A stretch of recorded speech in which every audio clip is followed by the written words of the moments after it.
तो चलिए हो जाइए तैयार अगले आधे घंटे के लिए, जहां पर फिलहाल बाजार में एक जबरदस्त एक्शन देखने को मिल रहा है। देखिए ये जो हफ्ता है वो बेहद इंपॉर्टेंट है बाजारों के लिए। ना ही ढेर सारे ग्लोबल ट्रिगर्स हैं जिस पर बाजार रिएक्ट करेगा, बट भारतीय बाजारों की बात करें तो यहाँ पर जीएसटी की अहम बैठक होने वाली है। 3 और 4 सितंबर को ये बैठक होगी और ढेर सारे सेक्टर्स जो हैं इसमें फोकस रहेंगे और कंजम्पशन को एक बड़ा बूस्ट मिलेगा। बट कंजम्पशन को छोड़ के भी आज ढेर सारे ऐसे काउंटर्स हैं जिसमें कि आईटी, रियल एस्टेट, साथ ही साथ मेटल्स, ये सभी काउंटर्स आप देखिए वो अच्छे तरीके से उछाल लगाते हुए देख रहे हैं। पर अब सवाल ये है कि रौनक तो लौटी है, पर आप किस पे दाव लगाएं? कौन से हैं वो काउंटर्स जहां पर खबर के लिहाज से हम एक्शन देख पा रहे हैं? और आइए अगले आधे घंटे इस फटाफट अंदाज में हम आपके सामने ये सब कुछ रखेंगे और हमारे एक्सपर्ट से जानेंगे कि क्या करना है फिलहाल बाजार में। तो आइए सबसे पहले उनका ही स्वागत करते हैं। आज हमारे साथ तेजस शाह जुड़े हुए हैं। तेजस, आपका बहुत बहुत स्वागत है 18 आवर्स स्वदेश पे। शुक्रिया अपना समय देने के लिए। पर तेजस, स्टॉक्स की बात करें उससे पहले इंडेक्स पे व्यू दीजिए। देखिए 24,600 के पार निकला है निफ्टी, पर क्या लगता है तेजस, क्या सस्टेन करेगा ऐसे बेहतर moves? Good afternoon Srishti ji और तमाम दर्शकों को मेरा नमस्कार। निफ्टी की हम बात करें तो निफ्टी में हमने पिछले 10 दिनों में ऑलमोस्ट 700 से 800 पॉइंट की गिरावट देखी थी। 25,150 से निफ्टी गिरा था और लास्ट फ्राइडे को 24,400 तक निफ्टी ने लेवल टेस्ट किया था। तो आज के सत्र में जो है हम एक हल्की सी पुल बैक रैली देख रही है। इमीडिएट बेसिस पे 24,650 का रेजिस्टेंस है और मेजर हर्डल है 24,800 से लेके 850 के करीबन। जब तक ये दोनों हर्डल सरपास नहीं होते कोई बड़ी रैली की उम्मीद नहीं की जा सकती है। और एट द सेम टाइम नीचे में जो मेजर सपोर्ट है वो करीबन 24,350 के करीबन है, जो रिसेंटली एक स्विंग लो बना था लास्ट मंथ में। तो मेरे हिसाब से निफ्टी जो एक सीमित दायरे में ट्रेड करेगा आने वाले हफ्ते या 10 दिन के टाइम होराइजन से। बेस जो है करीबन 24,350 के करीबन है और जो मेजर हर्डल है वो करीबन है 24,800 से लेके 850 के करीबन। और इमीडिएट बेसिस पे जो सपोर्ट है 24,500 का और इमीडिएट बेसिस पे जो हर्डल है वो करीबन है 24,650 का।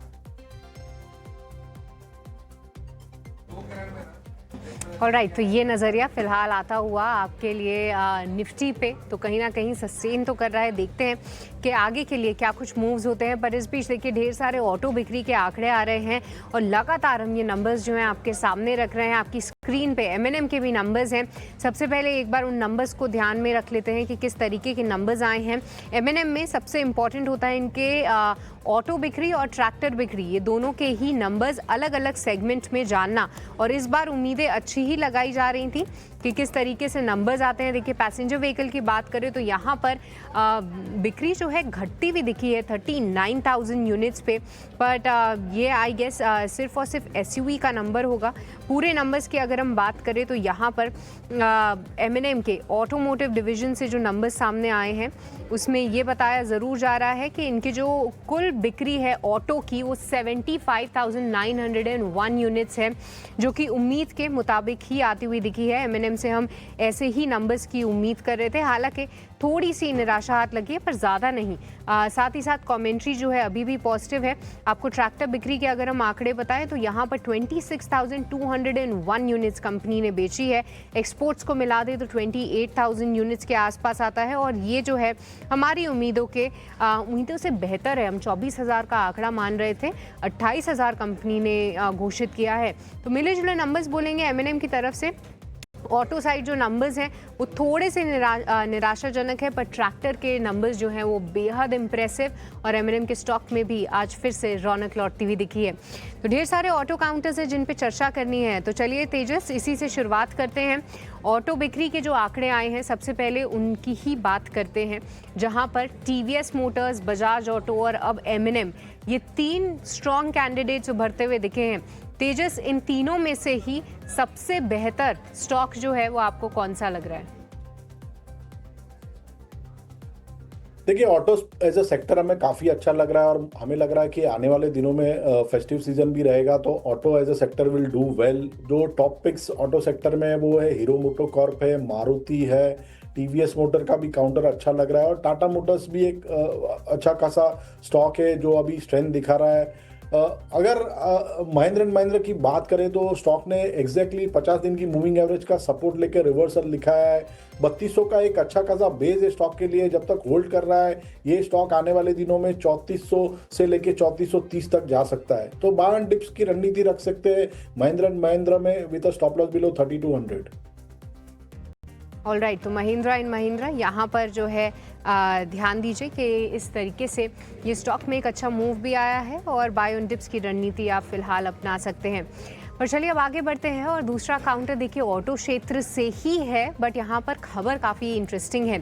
उसका नाम है अशोक लेलैंड। देखिए नतीजे जो आए हैं या अगस्त के बिक्री के आंकड़े मान लीजिए वो उम्मीद के मुताबिक है, बट एक और बहुत इंपॉर्टेंट अनाउंसमेंट कंपनी ने अपनी बैटरी सेगमेंट को लेकर किया है, जहाँ पर उन्होंने बोला है कि बैटरी सेटअप करेंगे, बैटरी प्लांट सेटअप करेंगे। और ये जो कोलैबोरेशन है ये ध्यान रखिए ये हो रहा है चाइना की एक कंपनी CALB के साथ। ये कंपनी जो है चाइना में इस बैटरी सेटअप के लिए मानी जाती है, वहाँ की लीडर है। और बैटरी इकोसिस्टम बनाने के लिए जहाँ पर नई तरीके की batteries, automotive, non automotive use के लिए जो बैटरीज लगेंगी उसको लेकर ये पूरा कोलैबोरेशन किया गया है, पार्टनरशिप की गई है। अब इसमें अशोक लेलैंड इन्वेस्ट कितना करेगी? उसका कहना है 5000 करोड़ रुपए का निवेश करेंगे अगले 7 से 10 साल में।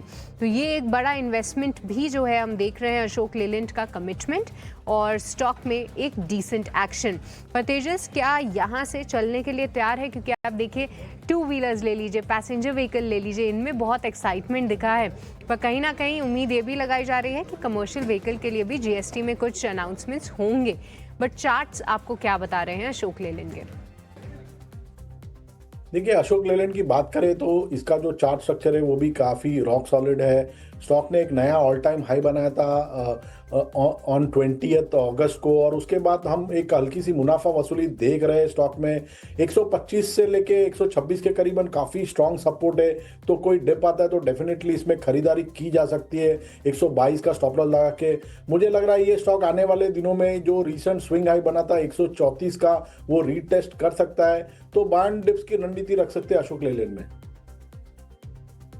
बाय ऑन डिप्स की रणनीति आप फिलहाल अशोक लेलैंड पे अपना सकते हैं। ये राय आती हुई तेजस की तरफ से। तेजस जो अगला स्टॉक है वो है Aditya Birla group of companies का एक कैंडिडेट जिसका नाम है ABFRL। अब ABFRL और साथ ही जो इन्होंने अपनी एक दूसरी एंटिटी की है ABLBL, इन दोनों में ही जो है AGM के दौरान जो है काफ़ी पॉजिटिव कमेंट्स आते हुए दिखे, जहां पर कुमार मंगलम बिरला का ये कहना है कि दोनों ही कंपनीज जो हैं काफ़ी अच्छा प्रदर्शन कर रही हैं और आगे चल के EBITDA मार्जिन एक्सपेंशन जो है अगले 5 साल में हम आते हुए देखेंगे। अब देखिए जो ट्रेडिशनल कारोबार है और जो नए ब्रांड्स हैं इन दोनों को ही अलग करती हुई नजर आई थी आदित्य बिरला की ये कंपनी। डीमर्जर हो चुका है पर आज तेजस ABFRL में एक बढ़िया एक्शन है, लगभग 4-4.5% की तेजी। और मैं देख भी रही थी कि कहीं ना कहीं स्टॉक एक अटेम्प्ट ज़रूर कर रहा था 80 के ऊपर जाकर सस्टेन करने की। तेजस देखिए त्योहारी सीजन आ रहा है, कंजम्पशन को लेकर एक पॉजिटिव सेंटिमेंट है, पर क्या आपको लगता है टेक्निकली भी पिक्चर क्लियर हो रही है ABFRL की? डेफिनेटली चार्ट स्ट्रक्चर इंप्रूव हो रहा है। स्टॉक ने रिसेंटली एक ब्रेकआउट दिया था लास्ट वीक में जब स्टॉक ने डिसिसिवली क्लोज किया था 80 के स्तर के ऊपर। उसके बाद स्टॉक ने एक स्विंग हाई बनाया करीबन 83 के करीबन और उसके बाद हमने हल्की सी मुनाफा वसूली देखी है स्टॉक में। स्टॉक ने आज के सत्र में 20 दिन की मूविंग एवरेज का सपोर्ट लेके रिवर्सल दिखाया है और एक बुलिश एंगल्फिंग कैंडलस्टिक पैटर्न भी फॉर्म हुई है on a daily chart which is a bullish reversal pattern. तो मेरे हिसाब से यहाँ पे या तो डिप में खरीदारी कर सकते हैं स्टॉक में विद स्टॉप लॉस बिलो 76। आने वाले दिनों में लग रहा है ये स्टॉक 87 से लेके 88 तक जा सकता है जो उसकी 200 दिन की मूविंग एवरेज का रेजिस्टेंस है। ऑलराइट, तो ये फिलहाल नज़रिया आता हुआ ABFRL पर देखिए हम इसी काउंटर की बात करने जा रहे थे जो कि आपने अपनी स्क्रीन पे देखा जिसका नाम है टोरेंट पावर। इस अगले स्टॉक की अगर हम बात करें तो ये भी जी हाँ आज खबरों में है, क्योंकि यहाँ पर खबर ये ज़रूर आई है कि ये 1600 मेगावाट के कोल बेस्ड थर्मल प्रोजेक्ट्स लेंगे MP में और हाल फिलहाल थर्मल कैपेसिटी में हम ढेर सारे अच्छे अनाउंसमेंट्स देख रहे हैं। हमने देखा था कि किस तरीके से अभी एनटीपीसी फिर उसके बाद अन्य कंपनीज ने अनाउंसमेंट किए, पर टोरेंट पावर 1600 मेगावाट के coal based thermal project power plants लगाएगा एमपी में, और इसके लिए जो है एक्साइटमेंट ज़रूर है। पर तेजस स्टॉक 3% के उछाल के साथ ट्रेड कर रहा है, बट ये भी जानने वाली बात है कि आज जहां पर खुला था उसके बाद यहां पर बिकवाली ही हावी होती हुई दिखी है। फिलहाल डे लो के आसपास ही है, बट कैसे देख रहे हैं आप इसको सेटअप पे? क्योंकि तेजस मेरा मानना है कि 1200 एक बेहद इंपॉर्टेंट लेवल है, अगर उसके नीचे गया तो शायद दिक्कतें बढ़ेंगी। तेजस, आपका क्या व्यू है? सही फरमाया आपने। ये स्टॉक का जो पोजिशनल सपोर्ट है वो करीबन 1200 से लेके 1210 के करीबन है। एट द सेम टाइम जो स्टॉक का रेजिस्टेंस है वो 1340 से लेके 1350 के करीबन है। एक ब्रॉडर रेंज में स्टॉक ट्रेड करेगा। ओवरऑल चार्ट स्ट्रक्चर अभी भी वीक है। In spite of a positive news stock में हमने ऊपरी स्तरों से एक बिकवाली का दौर देखा है। तो अगर किसी का इन्वेस्टमेंट का नजरिया है तो 1200 से लेके 1200 के 10 के करीबन अगर स्टॉक आता है तो एक लमसम 5% का स्टॉप लॉस लगा के बाई कर सकते हैं। करंट लेवल पे मुझे नहीं लग रहा है कोई बाइंग अपॉर्चुनिटी है। जब तक स्टॉक 1340 से लेके 1350 के नीचे ट्रेड कर रहा है, ओवरऑल जो बायस है थोड़ा हल्का सा नेगेटिव है। इन्वेस्टमेंट के नजरिए से करीबन 1200 के करीबन एक बार फिर से रिव्यू ले सकते हैं स्टॉक में। ऑलराइट, तो ये नज़रिया टोरेंट पावर को लेकर कहीं ना कहीं जो लेवल्स बताए हैं तेजस ने उसको ध्यान में ज़रूर रखे। पर तेजस, हमने आपसे कई सारे काउंटर्स के बारे में समझा, और भी काउंटर्स हैं लिस्ट में, पर उससे पहले क्यों ना आप ही बताइए कि कौन से स्टॉक्स आपके रेडार पे हैं और आपकी कहाँ पर हैं आज की कॉल्स?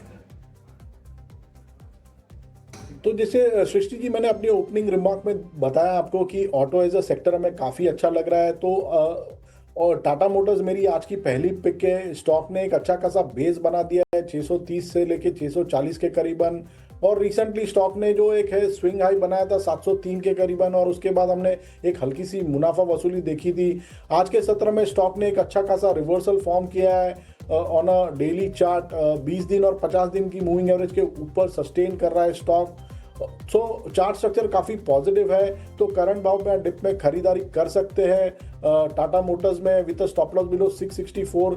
इसका पहला लक्ष्य रहेगा 705 का और दूसरा लक्ष्य रहेगा 725 का। और दूसरी जो मेरी पिक है वो है लेमन ट्री लिमिटेड। ये स्टॉक ने वीकली चार्ट पे एक बड़ा ब्रेकआउट दिया है। इसका जो प्रीवियस ऑल टाइम हाई का लेवल था 162 के करीबन, उसके ऊपर डिसिसिवली क्लोज दिया है पिछले 2 माह से, और एक नया ऑल टाइम हाई बनाने के बाद स्टॉक थोड़ा सा साइडवेज कंसोलिडेशन में चला गया है। But short term moving average के ऊपर कंसिस्टेंटली ट्रेड कर रहा है और हायर टॉप हायर बॉटम के फॉर्मेशन में है। तो करंट भाव पे डिप में खरीदारी कर सकते हैं लेमन ट्री में with a positional stop loss below 155। इसका पहला लक्ष्य रहेगा 180 का और दूसरा लक्ष्य रहेगा 191 का। ऑलराइट, तो काफ़ी interesting picks. Lemon Tree Hotels हाल फिलहाल काफ़ी अच्छे एक्शन में था, और जी हाँ, ऑटो स्पेस में एक अच्छा एक्शन ज़रूर है। टाटा मोटर्स थोड़ा साइड लाइन्स पे इसलिए बैठा था क्योंकि इनका एक्सपोजर ग्लोबल मार्केट्स में ज़्यादा है, बट अब टेक्निकली पसंद आ रहा है तेजस को, और उससे जुड़े स्टॉप लॉस और टारगेट भी आपकी स्क्रीन पे दिए हैं। पर इसी के साथ चलिए वक्त हो चला एक छोटे से ब्रेक का, आप कहीं मत जाइएगा। ब्रेक के बाद जल्द लौटेंगे और ढेर सारे और काउंटर्स पे चर्चा जारी है तेजस के साथ। बने रहिए हमारे साथ। ब्रेक के बाद आपका स्वागत है स्टॉक्स फटाफट में, जहां हम उन तमाम काउंटर्स को हाईलाइट कर रहे हैं जहां पर फिलहाल ज़बरदस्त एक्शन देखने को मिल रहा है। बट एक और स्टॉक की बात करते हैं, वो है ONGC, क्योंकि ONGC मौजूदा वित्तीय वर्ष में 35,000 करोड़ का केपेक्स करने जा रहा है, जहां पर ONGC की और फ्यूचर प्लानिंग क्या है, आइए वो समझते हैं। और इस पर कंपनी के चेयरमैन अरुण सिंह से खास बातचीत की हमारे संवाददाता प्रकाश प्रियदर्शी ने। पहले वो सुनते हैं। By Chairman ONGC, Mr. Arun Kumar Singh, pleasure talking to Sun 18. I'll begin by asking you on your capex target for the current financial year and for the next financial year. Capex ONGC का normal capex जो है वो 30 से 35 हज़ार करोड़ के आसपास होता है, और मेरी उम्मीद है कि इस साल भी उसी रेंज में रहेगा। अगर कोई बड़ा एक्विजिशन होता है तो कैपेक्स हमारा चेंज हो जाता है। जैसे लास्ट ईयर हमने भोपाल में 18,000 करोड़ डाला, उससे हमारा इक्विटी जो है वो बढ़ के 95% हो गया। तो अगर नॉर्मल ऑपरेशन रहा, कोई बड़ा एक्विजिशन नहीं हुआ, तो 30 से 35 हज़ार करोड़ के बीच में होगा। अगर कोई बड़ा एक्विजिशन हुआ तो वो फिगर आपको ऐड करना पड़ेगा। Sir, in addition to that, how is the current geopolitical situation impacting your overall business prospects? नहीं, geopolitical situation temporary problem here and there हो सकता है, पर्टिकुलरली रशियन ऑपरेशन में है, बट रशियन ऑपरेशन में भी जो डिविडेंड हमें मिलना है वो तो मिल रहा है, ओनली थिंग हम उसको रिपैट्रिएट नहीं कर पा रहे हैं, तो वो एक इम्पैक्ट है। और बाकी चीज़ें ओएनजीसी के ओवीएल को अगर छोड़ दें हम खासकर, तो बाकी ओएनजीसी के हेल्थ पे कोई इसका इम्पैक्ट नहीं। Have you received any instructions from the government on the purchase of Russian crude? What is the current status? See, government, when it issues instruction, it will be in public domain. Agar we are buying today Russian crude, means that there is no restriction. It is a very simple, plain answer. So, government, as on date, there is no restriction on buying crude from Russia. चलिए, ये थे ONGC के management, जिससे हमने समझा कि आगे के लिए क्या कुछ ग्रोथ प्लान्स हैं जिस पर वो वर्क कर रहे हैं और किस तरीके से ग्लोबल अनसर्टिनिटी के दौरान भी ओएनजीसी कारोबार कर रहा है। स्टॉक भी फिलहाल डे हाई पे आता हुआ दिख रहा है। पर चलिए अब आगे बढ़ते हैं और कुछ काउंटर्स है जहां पर और भी खबरों के लिहाज से एक्शन देख रहे हैं। तेजस हमारे साथ लगातार मौजूद है और तेजस, जो अगला स्टॉक जहां पर खबर है और अच्छा एक्शन भी है वो है एनसीसी। देखिए, आमतौर पर हम इस काउंटर की बात नहीं करते हैं, पर आज एक इंटरेस्टिंग डेवलपमेंट और साथ ही एक पॉजिटिव न्यूज़ फ्लो जहां पर कंपनी को लगभग 7,090 करोड़ के जो है नए ऑर्डर्स मिलते हुए नजर आए हैं। अब ये काउंटर वॉलेटाइल तो है ही, पर तेजस कहीं ना कहीं 200 के ऊपर सस्टेन करने में कायम है। अभी भी फिलहाल 2.5% की तेज़ी ऐसे बाजार में। आप क्या व्यू रखते हैं एनसीसी पे? क्या यहाँ पे कोई मौके हैं?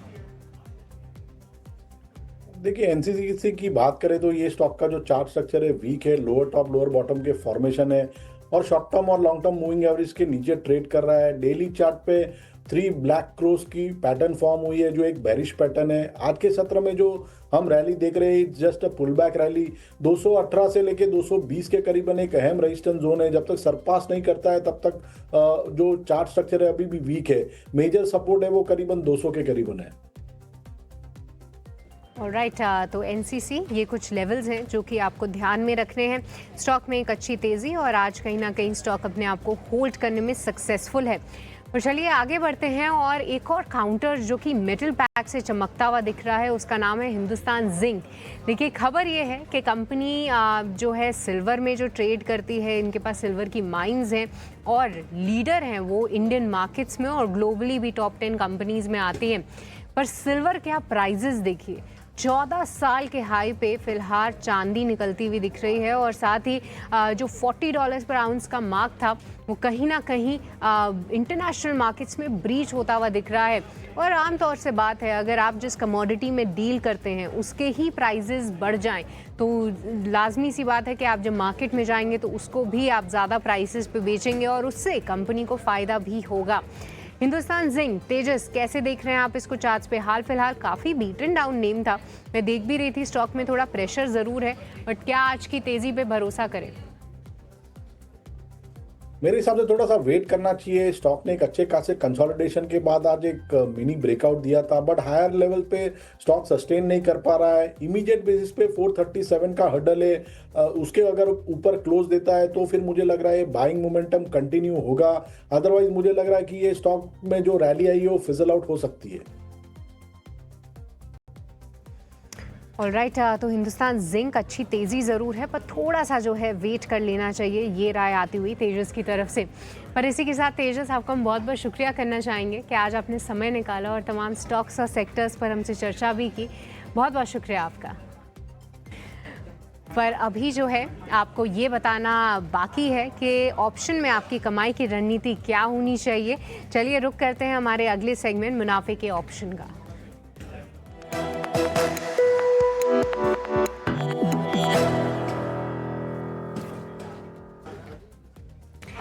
तो आज आपको मुनाफे के ऑप्शन की रणनीति बताने के लिए हमारे साथ राजेश भोसले जुड़ चुके हैं। राजेश जी, आपका बहुत बहुत स्वागत है। आपसे समझना चाहेंगे, बताइए आज के लिए क्या रणनीति होनी चाहिए ऑप्शन सेगमेंट में? जी नमस्कार, आफ्टरनून।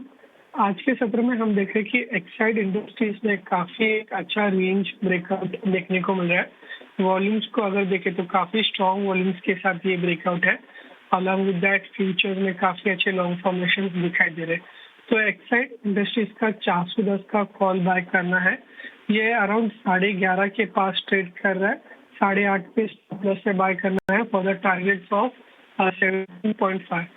इसका जो लॉट साइज है 1800 का है। तो जो मैक्सिमम रिस्क एज पर स्टॉप लॉस होगा वो होगा 5400 का, एंड जो टारगेट हम एक्सपेक्ट कर रहे हैं वो होंगे 10,800 के। ऑलराइट, तो एक्साइड इंडस्ट्रीज देखिए कई दिनों के बाद मैंने देखा है कि 400 के ऊपर स्टॉक निकल के सस्टेन कर रहा है।